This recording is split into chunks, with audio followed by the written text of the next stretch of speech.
रहमानिर्रहीम। अस्सलाम वालेकुम स्टूडेंट्स। आज हम पढ़ने वाले हैं चैप्टर नंबर 24 में से लेक्चर नंबर 23 और हमारा आज का टॉपिक है फैक्टर्स इफ़ेक्टिंग जीन फ्रीक्वेंसी। यानी ऐसे कौन से फैक्टर्स हैं जो किसी पॉपुलेशन में किसी पॉपुलेशन की जीन फ्रीक्वेंसी को इफ़ेक्ट कर सकते हैं। ठीक है, यानी जीन फ्रीक्वेंसी को या वो बढ़ा सकते हैं या फिर उसको डिक्रीज़ कर सकते हैं। जीन फ्रीक्वेंसी हम किसको बोलते हैं कि किसी भी पॉपुलेशन के अंदर टोटल कितने जीन्स प्रेजेंट हैं उसको बोलते हैं हम जीन फ्रीक्वेंसी। और उसके नंबर को इंक्रीज़ करना, उस जो total number of gene present है पॉपुलेशन में पॉपुलेशन के अंदर उनका बढ़ना या उनका कम होना, इसको हम बोलते हैं जीन फ्रीक्वेंसी में चेंजेस आना। तो जीन फ्रीक्वेंसी में कौन कौन से ऐसे फैक्टर्स हैं जो चेंजेस ला सकते हैं, उनमें से सबसे पहला है म्यूटेशन। म्यूटेशन के बारे में हम पढ़ चुके हैं बच्चे कि किसी भी जीन के अंदर जो डीएनए है उसमें चेंजेस आना, जीन्स के अंदर चेंजेस आना, मतलब उसमें न्यूक्लियोटाइड्स जो हैं वो चेंज हो सकती हैं। हमने म्यूटेशंस की डिफरेंट टाइप्स पढ़ी थी कि उसमें इन्वर्जन हो सकती है, डिलीशन हो सकती है, इंसर्शन हो सकती है। तो जीन क्या हो जाता है, जब उसमें म्यूटेशन आती है तो जीन्स चेंज हो जाते हैं। वो जो जीन है वो एक न्यू जीन में कन्वर्ट हो जाता है। ठीक है, तो अगर कोई भी जीन जो है उसमें म्यूटेशन आएगी, उसमें चेंजेस आएंगी और वो एक न्यू जीन में कन्वर्ट हो जाएगा, तो इससे हमारी जो जीन फ्रीक्वेंसी है वो बढ़ेगी या कम होगी? डेफिनेटली वो बढ़ेगी। एक न्यू जीन जो है वो पॉपुलेशन के अंदर इंट्रोड्यूस होगा म्यूटेशन की वजह से, तो उसकी वजह से जो हमारी जीन फ्रीक्वेंसी है वो बढ़ जाएगी। ठीक है, लेकिन म्यूटेशन जो है वो कहता है कि बहुत रेयर होती है किसी भी इंडिविजुअल के अंदर, तो इसलिए म्यूटेशन जो है वो किसी भी पॉपुलेशन की जीन फ्रीक्वेंसी में चेंज लाने के लिए इनफ नहीं होती, नाकाफ़ी होती है, क्योंकि म्यूटेशन जो है वो बहुत ही रेयरली होती हैं। ठीक है, जो सेकंड सोर्स है किसी भी पॉपुलेशन की जीन फ्रीक्वेंसी में चेंज लाने का, वो है माइग्रेशन। माइग्रेशन का मतलब होता है बच्चे किसी एक जगह से किसी ऑर्गेनिज़म का मूव करके किसी दूसरी जगह पे चले जाना। तो माइग्रेशन की वजह से जो जीन फ्रीक्वेंसी है उसमें चेंज कैसे आ सकता है। हमने आइसोलेटेड पॉपुलेशंस के बारे में पढ़ा था कि ऐसी पॉपुलेशन जो एक दूसरे से सेपरेटेड होती हैं जियोग्राफिकल एरियाज़ की वजह से, और वो एक दूसरे के साथ इंटरब्रीड नहीं कर सकती, अपने जीन्स को एक्सचेंज नहीं कर सकती। लेकिन लेट्स सपोज़ हम क्या करते हैं कि हम ऑर्गेनिज़म्स को, हम एनिमल्स को मूव करा देते हैं एक पॉपुलेशन से दूसरी पॉपुलेशन के अंदर।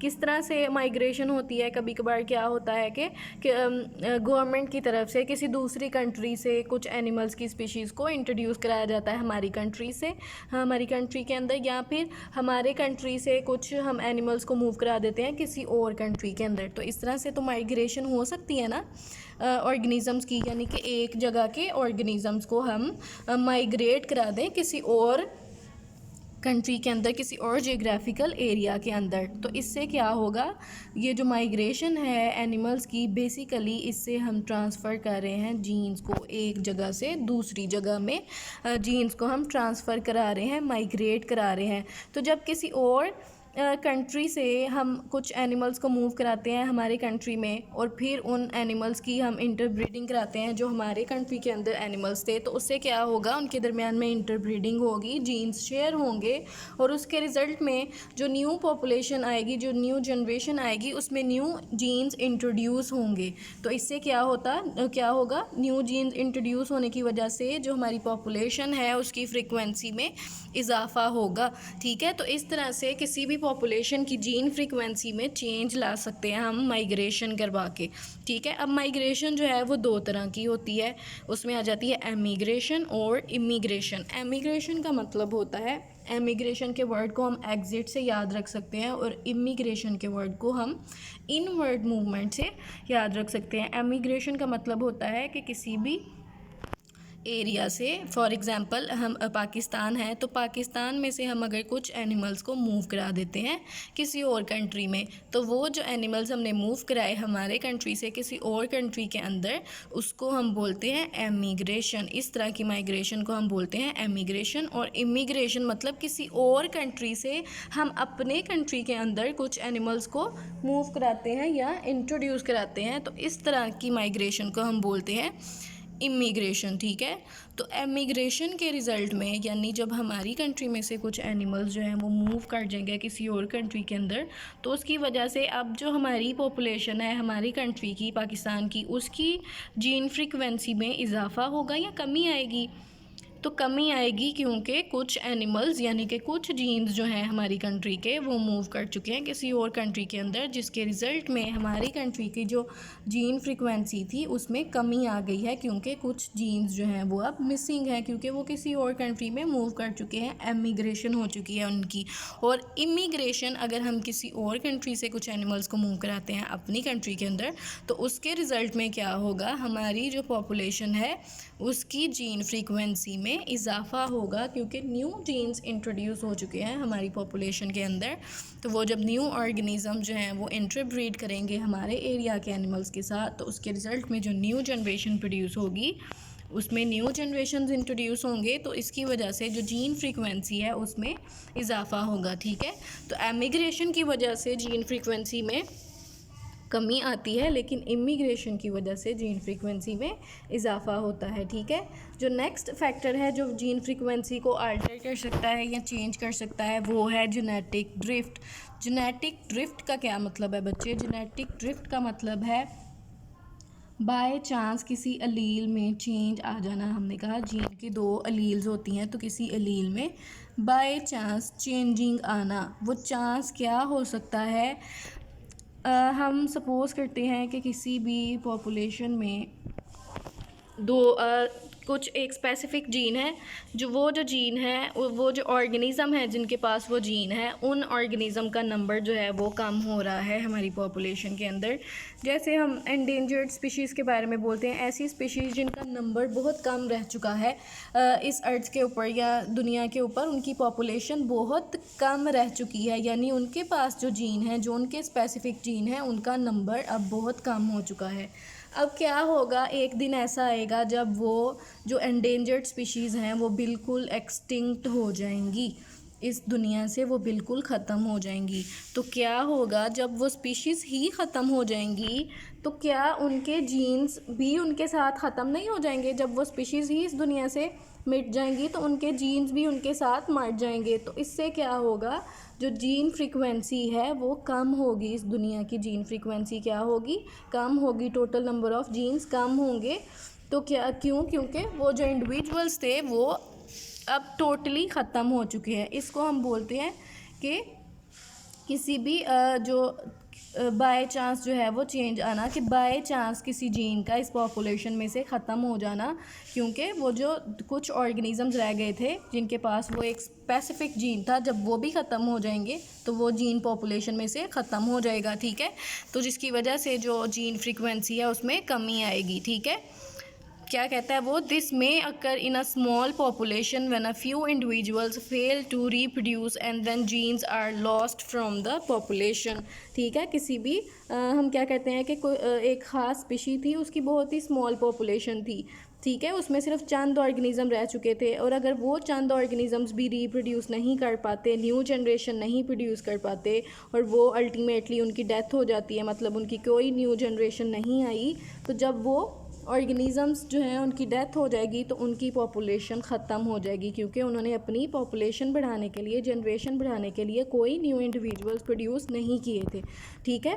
तो इस तरह के हम फैक्टर को बोलते हैं जेनेटिक ड्रिफ्ट, जिसकी वजह से जीन की जो फ्रीक्वेंसी है किसी पॉपुलेशन के अंदर उसमें चेंज आती है, और इसकी वजह से जो फ्रीक्वेंसी है उसमें कमी आती है, ठीक है। फिर जो फोर्थ फैक्टर है वो है नॉन रैंडम मेटिंग।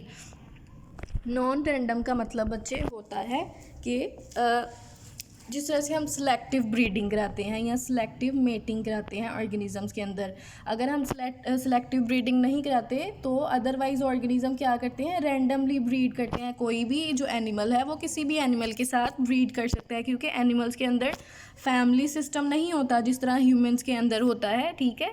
एनिमल्स क्या करते हैं, एक दूसरे के साथ रैंडमली इंटरब्रीड करते हैं और ऑर्गेनिजम्स रिप्रोड्यूस करते हैं। लेकिन सिलेक्टिव ब्रीडिंग में या नॉन रैंडम ब्रीडिंग में हम क्या कराते हैं, सिर्फ उन ऑर्गेनिजम्स की ब्रीडिंग हम करवा रहे होते हैं जिनमें हमारी फेवरेट कैरेक्टरिस्टिक्स होती है, हमारी पसंद की ट्रेट्स जिन ऑर्गेनिजम्स के अंदर होती हैं, हम क्या कर देते हैं, उनकी सिलेक्टिव ब्रीडिंग कराते हैं। ठीक है, तो हम क्या करते हैं, जब सिलेक्टिव ब्रीडिंग कराएंगे तो हम सिर्फ उन ऑर्गेनिजम्स की ब्रीडिंग करा रहे होते हैं जिनमें हमारी पसंद की कैरेक्टरिस्टिक्स होते हैं, उन ऑर्गेनिजम्स की ब्रीडिंग नहीं करवाते जिनमें हमारी फेवरेट कैरेक्टरिस्टिक्स नहीं है।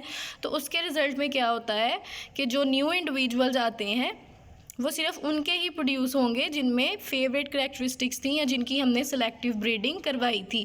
ठीक है, तो वो वाले ऑर्गेनिज्म जिनमें फेवरेट कैरेक्टरिस्टिक या अच्छी कैरेक्टरिस्टिक्स नहीं है उनको अब रीप्रोड्यूस करने का मौका कम से कम मिल रहा है।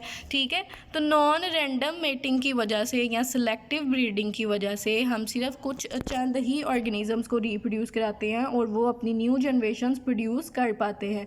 तो इसकी वजह से क्या होगा, इस सेलेक्टिव ब्रीडिंग की वजह से क्या होगा कि कुछ जीन्स जो हैं वो इग्नोर हो जाएंगे, वो नेक्स्ट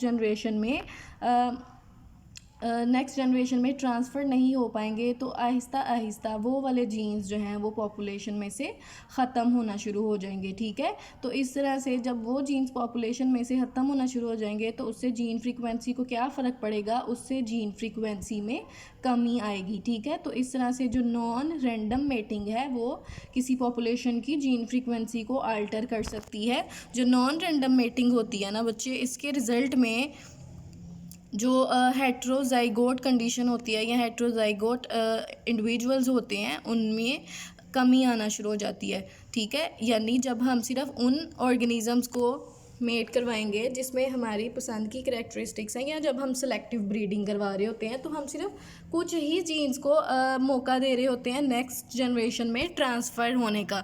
ठीक है, तो फिर क्या होगा, जब बहुत सारी जनरेशन मतलब ओवर एंड ओवर जब जनरेशन्स चलेंगी तो क्या होगा, सिर्फ चंद जीन्स जो हैं वो एक्यूमुलेट होंगे पॉपुलेशन के अंदर, जबकि जो बाकी जीन्स होंगे वो ख़त्म हो जाएंगे। तो इसकी वजह से पॉपुलेशन के अंदर होमोजाइगस इंडिविजुअल्स प्रोड्यूस होना शुरू हो जाते हैं और हेट्रोजाइगस जो इंडिविजुअल्स हैं वो ख़त्म होना शुरू हो जाते हैं। होमोजाइगस मतलब ऐसी सिचुएशन जिसमें ऐसे ऑर्गेनिज्म जिसके अंदर दोनों जीन सेम होते हैं। ठीक है, तो जब हम बार बार एक ही तरह के जीन्स को रिप्रोड्यूस करवा रहे हैं तो उसकी वजह से क्या होगा, जब काफ़ी जनरेशन्स गुजर जाएंगी तो हमारे पास ऐसे इंडिविजुअल्स आ जाएंगे जो किसी जीन के लिए होमोजाइगस होंगे, उनके पास वही सेम जीन्स होंगी, उनके पास डिफरेंट जीन्स आने के चांसेस बहुत कम होंगे।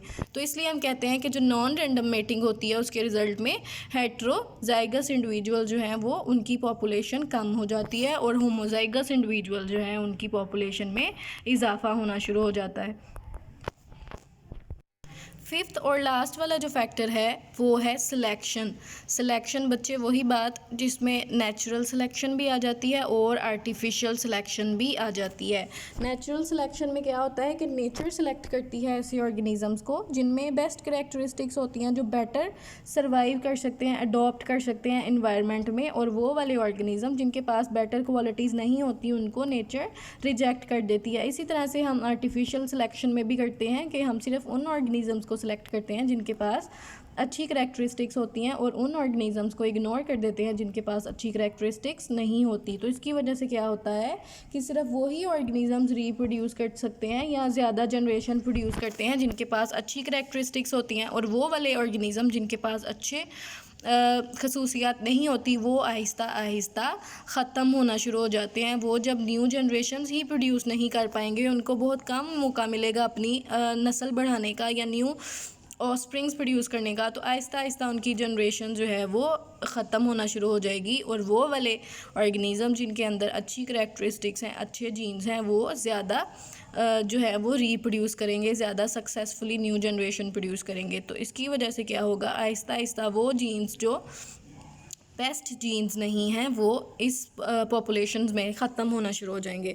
तो उसकी वजह से क्या होगा कि बेशक वो जीन्स जो हैं वो बेस्ट जीन्स नहीं थे, लेकिन बहरहाल उनके ख़त्म होने की वजह से पॉपुलेशन की जो जीन फ्रीक्वेंसी है उसमें तो कमी आएगी ना। ठीक है, तो उसकी पॉपुलेशन की जो फ्रीक्वेंसी है वो क्या हो जाएगी, कम हो जाएगी सिलेक्शन की वजह से।